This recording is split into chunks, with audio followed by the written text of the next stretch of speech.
Hello student, how are you all doing? I hope all of you are doing well. Now we are studying social science book of class 6 and this is our new book and this book name is Exploring Society, India and Beyond. Now we are studying theme A, India and the World, Land and the People. In this theme we are studying chapter number 3, Landforms and Life. We have already completed part 1 of this chapter. Let us start. Life in the mountains. The mountain terrain is usually rugged or rough and has a steep slopes. जो mountain वाले areas होते हैं वो उबड़ खाबड़ होते हैं और उनमें आपको जो उनकी जो ढलान होती हैं वो आपको खड़ी ढलान जो है वो देखने को मिलेगी और उसकी जो चोटी है वो खड़ी होती है. This means that regular farming can only be practised in some valleys. और इस एरिया में आपको फार्मिंग जो है वो कुछ ही वैलीज़ में देखने को मिलेगी. Cultivation is practised on the slopes by cutting steps into the slope. और खेती बाड़ी जो है वो आपको इस तरीके से वहाँ पे की जाती है. टेरेस फार्मिंग वहाँ पे की जाती है. और जो कल्टिवेशन का जो प्रोसेस है उसमें क्या होता है कि वो लोग स्लोप्स में कटिंग करते हैं.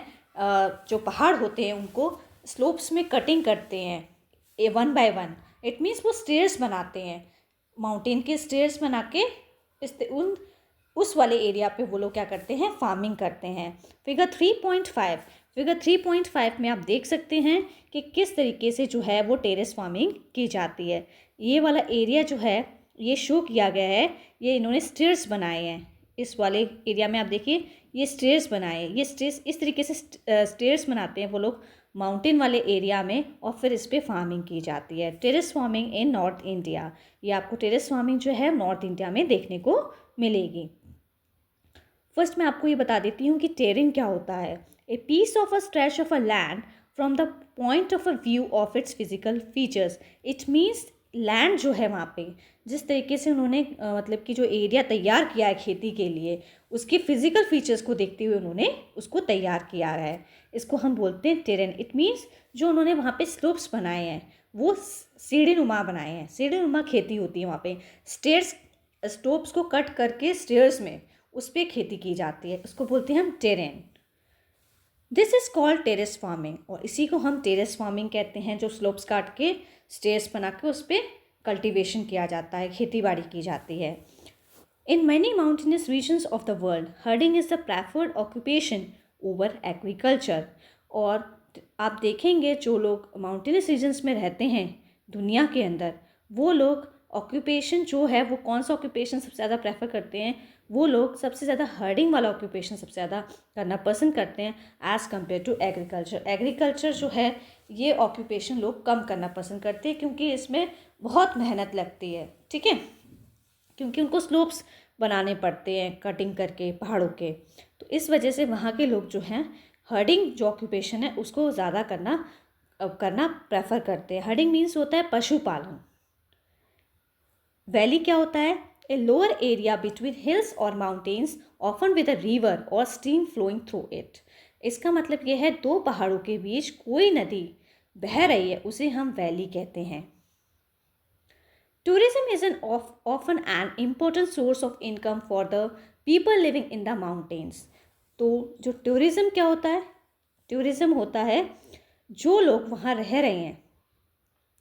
तो जो लोग माउंटेन्स रीजन्स में रहते हैं तो जो लोग विज़िट करने आते हैं उसको हम टूरिज़्म कहते हैं. जो वहाँ घूमने आते हैं लोग उसको टूरिज़्म कहते हैं. और टूरिज़्म को हिंदी में कहते हैं पर्यटक.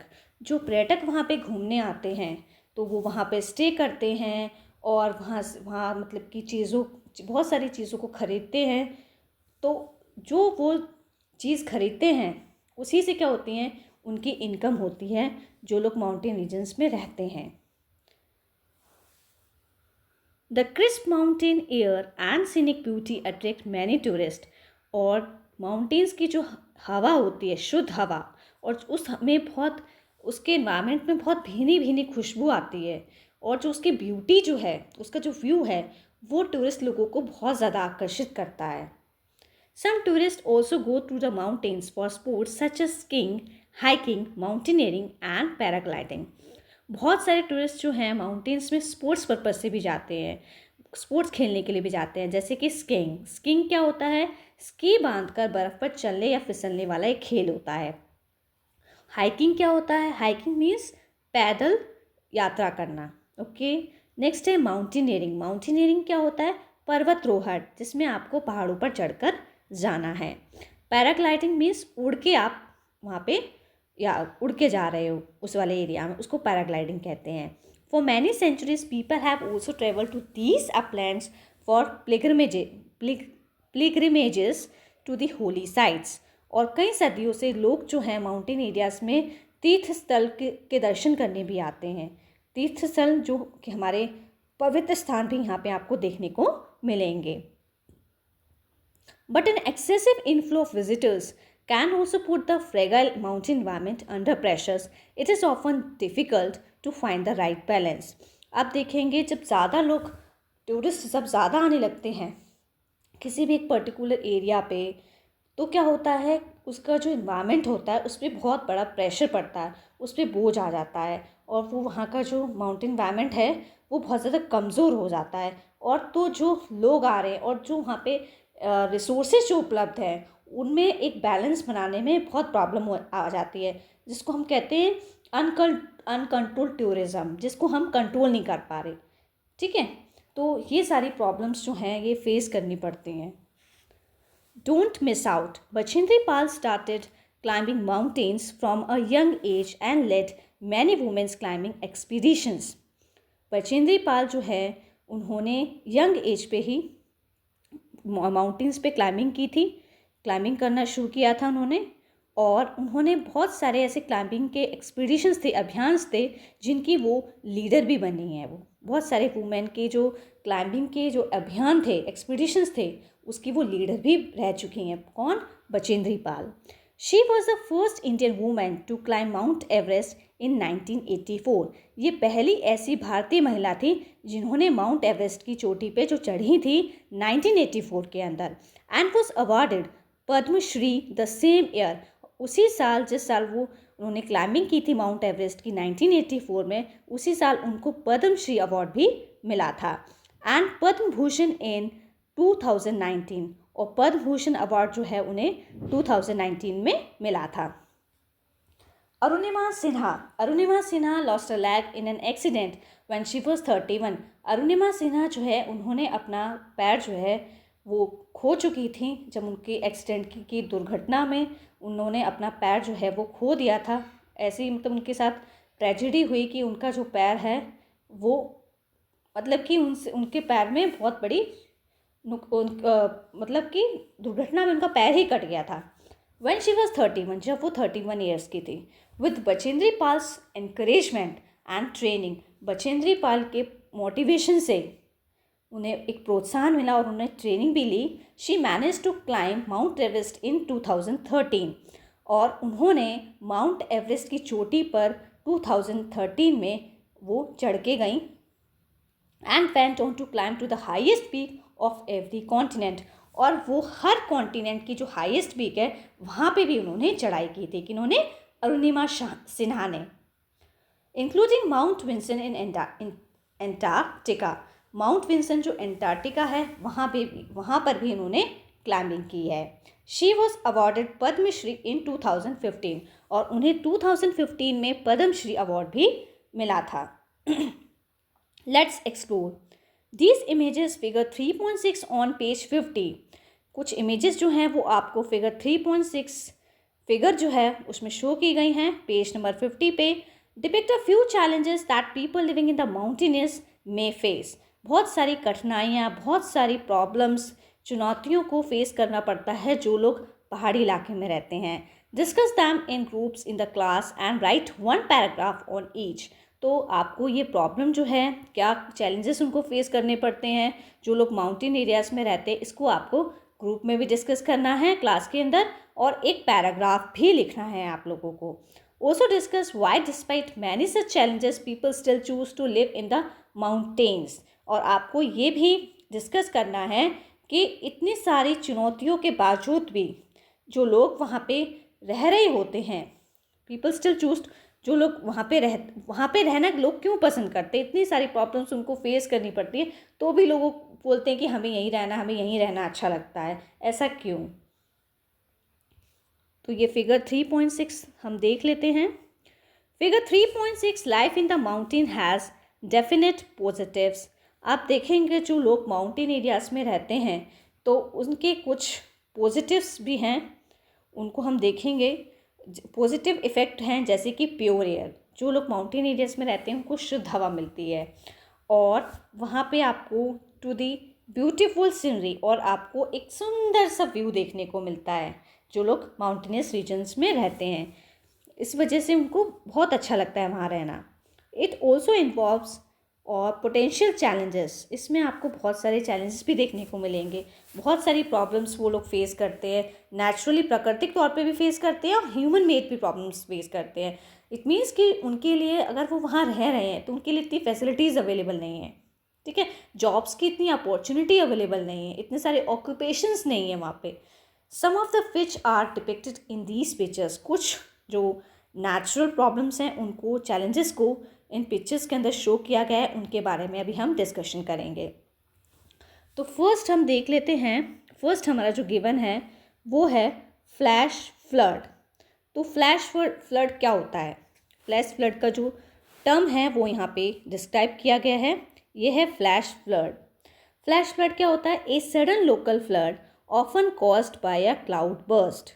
इसका मतलब होता है किसी भी रीजन में बहुत तेज़ बारिश आ जाए अचानक से, और फिर वहाँ पे बाढ़ जैसी स्थिति उत्पन्न हो जाए, उसको हम फ्लैश फ्लड बोलते हैं। ओके, और ये बादल के फटने से होती है। It is caused by cloud burst. A flash flood is a term we use to describe a flood that happens very quickly. Flash flood जो है वो एक तरीके की बाढ़ आ जाती है जो कि बहुत जल्दी जो है निचले वाला जो एरिया होता है, नीचे वाला जो एरिया होता है ना, वहाँ पे बहुत सारा पानी जो है वो इकट्ठा हो जाता है जब बहुत ज़्यादा तेज़ बारिश होती है, इसी को हम फ्लैश फ्लड बोलते हैं। नेक्स्ट है हमारा landslide. This is our landslide. Landslide क्या होता है? लैंडस्लाइड होता है, a landslide is a large amount of earth, rock और and other material that moves down on a steep slope. इसका मतलब ये है कि जब लैंडस्लाइड होता है तो ज़्यादा मात्रा में अर्थ मीन्स मिट्टी वाला पार्ट और पत्थर, मिट्टी पत्थर और बहुत सारा मटेरियल्स जो है माउंटेन से गिरने शुरू हो जाता है। जो हमारा स्टीप स्लोप है उसके ऊपर जो ढलान वाला एरिया है वहाँ पे जब गिरने लगता है नीचे की ओर, उसको हम लैंडस्लाइड बोलते हैं। लैंडस्लाइड जो है वो आपको अर्थक्वेक या वॉल्केनोज की वजह से भी होता है। जब पहाड़ की मिट्टी ढीली हो जाती है अर्थक्वेक या वॉल्केनो के कारण, तो जो मिट्टी पत्थर, बड़े बड़े पत्थर जब वो नीचे आ जाते हैं उसको हम लैंडस्लाइड बोलते हैं। Landslide happen when a layer of earth or rock separate from the layer below it. इसका मतलब ये है, या कोई मिट्टी खसक के नीचे आ गई वॉल्केनो की वजह से, या अर्थक्वेक की वजह से, या पत्थर खसक के जब नीचे की ओर आ जाता है उसको हम लैंडस्लाइड बोलते हैं। नेक्स्ट हम देख लेते हैं, हमारा है अनकंट्रोल्ड टूरिज्म। अनकंट्रोल्ड टूरिज्म क्या होता है? It poses a great threat to natural resources and leads to a considerable impact on the environment. और आप देखेंगे अनकंट्रोल्ड टूरिज्म की वजह से क्या होता है, बहुत बड़ा प्रभाव पड़ता है हमारे जो नेचुरल रिसोर्सेज हैं और जो हमारा एनवायरनमेंट है उसमें। जो नेचुरल रिसोर्सेज हैं, जब ज़्यादा से ज़्यादा लोग जब एक जगह इकट्ठे हो जाते हैं उससे हमारे नेचुरल रिसोर्सेज को, एनवायरनमेंट को बहुत ज़्यादा उसके प्रभाव पड़ता है। उसको कहते हैं अनकंट्रोल्ड टूरिज्म। मीन्स हद से ज़्यादा जब लोग एक ही जगह पे जाके इकट्ठे हो जाते हैं, मतलब कि तीर्थ स्थल वाले एरिया पे या कोई भी ऐसा एरिया जिसकी वजह से वहाँ के नेचुरल रिसोर्सेज को नुकसान पहुँचता है। It also puts a strain on water resources and can force local population to compete for the use of critical resources। जैसे कि मैंने आपको बताया जो वहाँ के रिसोर्सेज हैं उन पे बहुत बड़ा प्रभाव पड़ता है। इतनी रिसोर्सेज में कमी आने लगती है, वो इतनी लोगों की पूर्ति नहीं कर पाते हैं रिसोर्सेज। नेक्स्ट हम लोग देखते हैं इसमें एवालांचे। एवालांचे क्या होता है? Avalanche, the sudden fall of a snow, ice or rocks from a mountain side often occurs when the snow starts melting. तो एवालांच क्या होता है, जब अचानक से माउंटेन वाले एरिया पे बर्फ़ और पत्थर सब बह के नीचे की तरफ आ जाते हैं ना, उसको हम एवालांचे बोलते हैं. बर्फ़ गिरने लगती है पहाड़ से, उसे कहते हैं हम avalanche. An avalanche is a mass of snow, rock, ice and soil that tumbles down a mountains. Means इसका मतलब ये है, बर्फ़ जो है जब लुढ़कने लगती है, ठीक है, नीचे की ओर नीचे की तरफ आने लगती है, उसको हम एवालांचे बोलते हैं. उसमें स्नो भी हो सकता है, रॉक भी हो सकते हैं, आइस भी हो सकता है. जब ये सारी चीज़ें जब नीचे की तरफ आने लगती हैं, मतलब लुढ़कने लगती हैं, उसको हम एवालांचे बोलते हैं. During an avalanche a mass of snow, rock, ice, soil and other material slide swiftly down a mountain side. इस एवालांचे के प्रोसेस में क्या होता है, स्नो, बर्फ़ या कोई बहुत बड़ा पत्थर, रॉक या बर्फ़ या मिट्टी, ये सारी चीज़ें भी उसके साथ नीचे की तरफ आ जाती हैं, ठीक है, लुढ़कने लगती हैं एक ढलान से, उसको हम कहते हैं एवालांचे. आई होप आपको समझ आ गया होगा ये कॉन्सेप्ट, ये टर्म. क्लाउड बर्स्ट क्या होता है, ए सडन वॉलेंट रेन स्टॉर्म. अचानक से जब बारिश आ जाती है ना, उसको हम क्लाउड बर्स्ट कहते हैं. थोड़े से समय के लिए किसी पर्टिकुलर एरिया पे जब तेज़ बारिश होने लगती है, उसको हम क्लाउड बर्स्ट कहते हैं. Cloud burst is a spontaneous and very heavy rainfall that is localised in nature over a short period of time. कुछ समय के लिए जब बहुत तेज़ बारिश आ जाती है, उसको हम कहते हैं क्लाउड बर्स्ट. और क्या क्या रीजंस हैं इसमें. Heavy snowfall. हैवी स्नोफॉल क्या होता है, heavy snowfall are the rarest type and usually only happen during frigid temperature. ये जो हैवी स्नोफॉल मीन्स जब भारी मात्रा में जब बर्फ़ गिरती है, ठीक है, और वहाँ का जो टेम्परेचर है वो एकदम माइनस में चला जाता है, जब बारिश के रूप में बहुत ज़्यादा बर्फ़ गिरने लग जाए, उसे कहते हैं हम स्नोफॉल. जब ठंडा मौसम है और बर्फ़ गिरने लगी है, उसे भी हम कहते हैं heavy snowfall. They can be up to 4 inches deep and last for several days. कुछ दिनों तक आपको बर्फ़ ही बर्फ़ जो है वो बरसती हुई दिखाई देगी. उसको हम कहते हैं हैवी स्नोफॉल. नेक्स्ट है क्लाउड बर्स्ट, हमने रीड कर लिया, ओके, ये हो गया. लास्ट है हमारा कोल्ड वेदर. कोल्ड वेदर क्या होता है, कोल्ड वेदर होता है जब कोल्ड वेदर सीज़न होता है. During the cold weather season cool dry wind blows. बहुत ठंडी और शुष्क हवा जो है वो चलने लगती है. The temperatures are quite low, well below the average of a region. और वहाँ का टेम्परेचर जो है होता है वो बहुत ज़्यादा लो होता है और जो एवरेज टेम्परेचर से भी बहुत कम हो जाता है, उसको हम कहते हैं कोल्ड वेदर.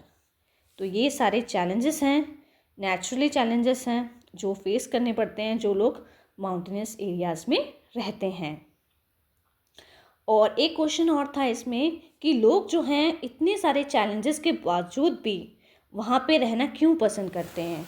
वो इसलिए रहना पसंद करते हैं क्योंकि जो कुछ लोगों की जो लोग माउंटेन एरियाज में रह रहे होते हैं वो उनका होमलैंड होता है. इट मीन्स वो उनकी मातृभूमि होती है, उनका बर्थ ही वहीं पे होता है, तो इसलिए लोग वहाँ रहना पसंद करते हैं. और एक रीज़न ये भी हो सकता है पीसफुल इन्वायरमेंट. वहाँ का इन्वायरमेंट बहुत शांत होता है और ब्यूटीफुल सीनरी, आपको मतलब वहाँ का क्लाइमेट, ब्यूटीफुल सीनरी और वहाँ का व्यू जो है बहुत ज़्यादा अट्रैक्ट करता है लोगों को. नेचुरल रिसोर्सेज भी वहाँ पे बहुत ज़्यादा मिलते हैं, इसलिए लोग जो हैं वहाँ रहना पसंद करते हैं. Don't miss out. Don't miss out इसको हम रीड कर लेते हैं. Many traditional communities around the world consider mountains to be sacred places and worship them. बहुत सारे पुरानी कम्युनिटीज़ हैं पूरी दुनिया के अंदर, आपको देखने को मिलेगी जो पहाड़ों को एक पवित्र स्थान मानते हैं और उनको पूजती भी हैं, उनकी पूजा भी करती हैं. Mount Everest the highest mountain in the world at 8,849 metre. Mount Everest जो है वो सबसे ऊंचा पहाड़ माना जाता है पूरी दुनिया के अंदर, जिसकी हाइट जो है 8,849 मीटर है. Has many names. और जो हमारा जो माउंट एवरेस्ट है उसके बहुत सारे नेम्स भी हैं. Tibetans call it's Chomolungma. जो तिब्बत के लोग होते हैं वो इसको चोमोलुंगमा बोलते हैं. किसको, माउंट एवरेस्ट को, which means mother goddess of the world, जिसका मतलब होता है कि पूरी दुनिया की देवी, ठीक है। And worship the mountain as such, और उनकी पूजा भी करते हैं वहाँ के लोग, तिब्बत के जो लोग होते हैं माउंट एवरेस्ट की। Worship the mountain as such. Nepalese call it Sagarmatha, और नेपालीज लोग जो होते हैं जो माउंट एवरेस्ट को वो क्या बोलते हैं, सागर माथा बोलते हैं, meaning goddess of the sky, it means आसमान की देवी। सिमिलरली माउंट कैलाश, जो माउंट कैलाश जो है तिब्बत के अंदर है, is held sacred by followers of Hinduism. तो जो माउंट कैलाश जो है तिब्बत के अंदर, तो हिंदुइज्म के धर्म के लोग, बुद्धिज़्म धर्म के लोग, जैनिज़्म एंड बॉन होता है पुराना तिब्बतन रिलीजन है बॉन, तो इन धर्मों के लोग जो हैं वो इनकी बहुत ज़्यादा पूजा करते हैं माउंट कैलाश जो कि तिब्बत के अंदर है। Such reverence for mountain summits is also found elsewhere in India.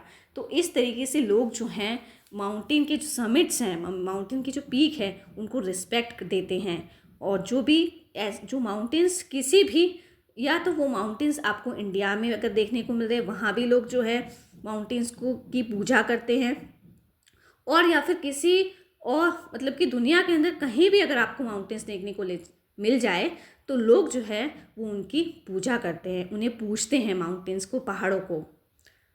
Plateau क्या होता है, प्लेट्यूज़ के बारे में हम पढ़ेंगे। हमने माउंटेन्स के बारे में तो पढ़ा था कि माउंटेन्स क्या होते हैं, कॉनिकल पीक्स होते हैं, उनकी हाइट बहुत ज़्यादा होती है।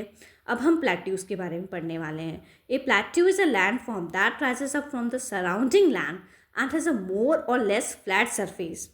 प्लेट्यू जो है वो एरिया है जो थोड़ा सा उठा हुआ होता है, जो हमारा आसपास का एरिया होता है उससे थोड़ा सा उठा हुआ एरिया, और वहाँ पे आपको ऊपर से लगभग वो एरिया आपको फ्लैट दिखाई देगा। Some of it sides are often steep slopes, और साइड्स में आपको जो ढलान है वो खड़ी ढलान देखने को मिलेगी। Like mountains plateaus can be young or old in terms of the earth history. और आप देखेंगे जिस तरीके से हमने माउंटेन्स के बारे में पढ़ा था अर्थ की हिस्ट्री के अंदर, कि जो माउंटेन्स, ऐसे बहुत सारे माउंटेन्स हैं जो यंग भी हैं और जो ओल्ड भी हैं अर्थ की हिस्ट्री से देखें तो हम, तो इस तरीके से आपको प्लेट्यूज भी देखने को मिलेंगे, ऐसे प्लेट्यूज जो यंग भी हैं और ओल्ड भी हैं। तो ये डिपेंड करता है अर्थ की हिस्ट्री के ऊपर कि कौन से प्लेट्यूज यंग हैं और कौन से प्लेट्यूज ओल्ड हैं। Two examples of plateaus are the Tibetan Plateau, the largest and highest plateau in the world. दो एग्जाम्पल मैं आपको प्लेट्यूज़ के बता रही हूँ। प्लेट्यूज़ को हिंदी में पठार भी बोलते हैं, ठीक है, पठार बोलते हैं। पहला जो इन्होंने प्लेट्यू के बारे में, जिस प्लेट्यू के बारे में बात की है वो है तिब्बतन प्लेट्यू। तिब्बतन का जो प्लेट्यू है ये सबसे लंबा और सबसे ऊंचा प्लेट्यू माना जाता है पूरी दुनिया का, ठीक है, पूरे वर्ल्ड का। एंड द डेक्कन प्लेट्यू, और डेक्कन प्लेट्यू भी सेम है, वो भी सबसे लंबा और ऊंचा प्लेट्यू माना जाता है। The height of plateaus can vary from a few 100 metres to several 1000 metres. और जो हाइट है इन प्लेट्यूज की वो आपको 100 मीटर से लेके 1000 मीटर्स तक की चेंजेस आपको देखने को मिल सकते हैं इन प्लेट्यूज की हाइट में। और प्लेट्यूज का मीन्स मैंने आपको बताया, ये इसका हिंदी मीनिंग होता है पठार। तो अब इनके बारे में एक इम्पॉर्टेंट इन्फॉर्मेशन है प्लेट्यूज के बारे में, उसको हम रीड कर लेते हैं। Don't miss out. The Tibetan plateau has an average altitude of 4500 metre which explain why it has been nicknamed the roof of the world. Tibet का जो पठार है, ठीक है, तिब्बतन जो प्लेट्यू है उसकी जो हाइट है वो कितनी है, वो 4500 मीटर है, और इसी वजह से उसका निकनेम जो रखा गया है वो है रूफ ऑफ द वर्ल्ड बोला जाता है। उसकी हाइट के बेसिस पे उसको रूफ ऑफ द वर्ल्ड उसका नाम रखा गया है, निकनेम रखा गया है। फ्रॉम ईस्ट टू वेस्ट, जब हम ईस्ट से वेस्ट डायरेक्शन में जाते हैं ना, तो it is nearly 2500 kilometre long. 2500 kilometre इसका डिस्टेंस है। The distance from Chandigarh to Kanyakumari, जो डिस्टेंस चंडीगढ़ का कन्याकुमारी तक है वही डिस्टेंस इसका, मतलब कि उतना ही डिस्टेंस इसका ईस्ट टू वेस्ट आपको देखने को मिलेगा। किसका, तिब्बतन प्लेट्यू का। The Deccan plateau of central and south India is one of the oldest plateaus in the world. जो डेक्कन प्लेट्यू जो है, जो कि साउथ इंडिया वाले पार्ट में है और थोड़ा सा एरिया उसका सेंट्रल इंडिया में भी देखने को मिलता है, वो सबसे पुराना प्लेट्यू माना जाता है पूरी दुनिया के अंदर, पूरे विश्व के अंदर। Form through volcanic activity millions of years ago. और वो कैसे बना था? वो वॉल्केनिक इरप्शंस के कारण फॉर्म हुआ था। वॉल्केनिक इरप्शंस के कारण जो है डेक्कन प्लेट्यू बना था, जिसको मिलियंस ऑफ ईयर्स लग गए थे बनने में। Like mountains, plateaus are rich in mineral deposit. जिस तरीके से माउंटेन्स में हमने देखा, माउंटेन्स में भी बहुत सारे मिनरल डिपॉजिट्स हमको देखने को मिलते हैं, उसी तरीके से प्लेट्यूज, पठार वाले एरिया में भी आपको बहुत सारे खनिज पदार्थ जो हैं वो देखने को मिलेंगे। They have been called store house of minerals. और इनको क्या कहा जाता है? खनिज का भंडार भी कहा जाता है। As a result mining is a major activity on plateaus. जैसे कि हमने देखा, जो खादानें होती हैं ना प्लेट्यूज पे, ये बहुत बड़ी एक्टिविटी होती है प्लेट्यूज वाले एरिया की, खादानें बनाना। Where many of the world's largest mines are found. और वहाँ पे आपको दुनिया की बहुत बड़ी बड़ी खानें देखने को मिलेंगी। For example the east African plateau, जो हमारा ईस्ट अफ्रीकन प्लेट्यू जो है वो किसके लिए फेमस है? वो गोल्ड के लिए फेमस है। तो ईस्ट अफ्रीकन प्लेट्यू पे आपको गोल्ड की खानें देखने को मिलेंगी। एंड डायमंड माइनिंग, डायमंड की भी खानें जो हैं वो आपको खदानें देखने को मिलेंगी इस वाले प्लेट्यू पे। In India huge reserves of iron, coal and manganese are found in the Chhota Nagpur plateau. और जो छोटा नागपुर प्लेट्यू जो है इंडिया के अंदर, वहाँ पे भी आपको आयरन की खादानें देखने को मिलेंगी, कोल की खानें देखने को मिलेंगी और मैग्नीज की भी खानें देखने को मिलेंगी। तो ये सारे जो मिनरल्स हैं ये इन रीजन्स में पाए जाते हैं। The plateau environment is very diverse across the world. आप देखेंगे जो प्लेट्यू वाले एरियाज़ होते हैं उनका जो इन्वायरमेंट होता है वो बहुत अलग होता है पूरी दुनिया में। Many plateaus have a rocky soil. मतलब इसमें ये बताया है कि जो प्लेट्यू का जो इन्वायरमेंट होता है वो पूरी दुनिया के अंदर अलग अलग देखने को मिलेगा, सेम देखने को नहीं मिलेगा। सभी जो पूरी दुनिया के अंदर जितने भी प्लेट्यूज हैं वहाँ पे एक जैसा इन्वायरमेंट नहीं होता है, सबका इन्वायरमेंट डिफरेंट होता है। Many plateaus have a rocky soil which makes them less fertile than plains. बहुत सारे प्लेट्यूज ऐसे हैं जहाँ की मिट्टी जो है वो पथरीली है और इसी वजह से उनकी जो मिट्टी जो है वो इतनी उपजाऊ नहीं है जितनी कि प्लेन्स एरिया की जो मिट्टी होती है वो बहुत ज़्यादा उपजाऊ होती है। See next section and therefore less favourable to farming. इसी वजह से वहाँ की जो मिट्टी होती है प्लेट्यू वाले एरिया की वो इतनी फर्टाइल नहीं है, इसी वजह से वहाँ पे फार्मिंग जो है वो कम फेवरेबल है। वहाँ फार्मिंग जो है लोग कम करना पसंद करते हैं because their soil is not fertile. An exception is that of lava plateau that is formed through volcanic activity. एक एक्सेप्शन जो है लावा प्लेट्यू का दिया गया है, जो कि आपको जो लावा प्लेट्यू आप जो देखेंगे ना वहाँ पे जो लावा जो प्लेट्यू जो बना है वो वॉल्केनिक एक्टिविटी की वजह से बना है। तो उस वजह से ये एक एक्सेप्शन दिया गया है कि वहाँ की जो मिट्टी होती है वो बहुत ज़्यादा फर्टाइल होती है। As they often have a rich black soil. तो वहाँ के जिस एरिया में वॉल्केनिक एक्टिविटी हुई होगी प्लेट्यू वाले एरिया में, तो वहाँ की जो मिट्टी होगी वो ब्लैक सॉइल होगी और उसमें जो लावा की मात्रा ज़्यादा होगी, इस वजह से वो ब्लैक सॉइल जो है उसको हम ब्लैक सॉइल बोलेंगे क्योंकि उसमें न्यूट्रिएंट्स सारे मिल जाते हैं। ठीक है, तो वहाँ की जो ब्लैक सॉइल जो मिट्टी है लावा के कारण, लावा के उसमें जो पदार्थ मिक्स होने के कारण वो मिट्टी बहुत ज़्यादा फर्टाइल हो जाती है। Plateaus are also home to many spectacular waterfalls. आपको प्लेट्यू वाले एरिया में आपको बहुत सारे वाटरफॉल्स भी देखने को मिलेंगे। The Victoria Falls on the Zambezi river in southern Africa. Victoria Falls जो है जो कि जाम्बेजी रिवर के पास है, जो कि सदर्न अफ्रीका के अंदर है। और हुंड्रू फॉल्स जो है वो आपको Subarnarekha river in the Chhota Nagpur plateau देखने को मिलेगा। विक्टोरिया फॉल्स जाम्बेजी रिवर के पास देखने को मिलेगा, कौन से वाले एरिया में? सदर्न अफ्रीका वाले एरिया में।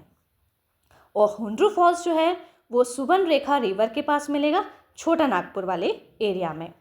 And the jog false on the Sharavati river in the western Ghats. और जॉग फॉल्स जो है वो शरावती रिवर जो है वेस्टर्न घाट्स उसके पास देखने को मिलेगा।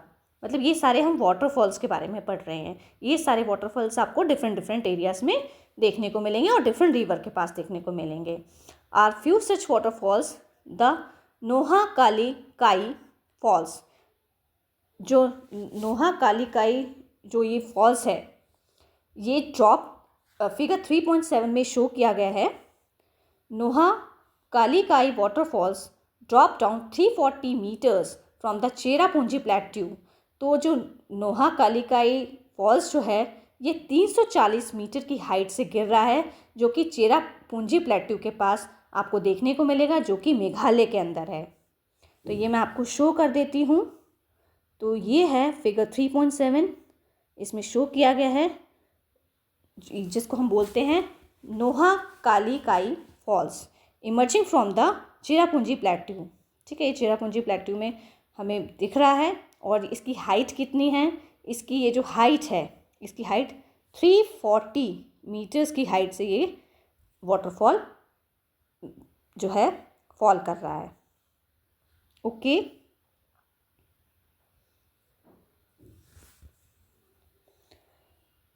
Thank you. Please like and subscribe my channel.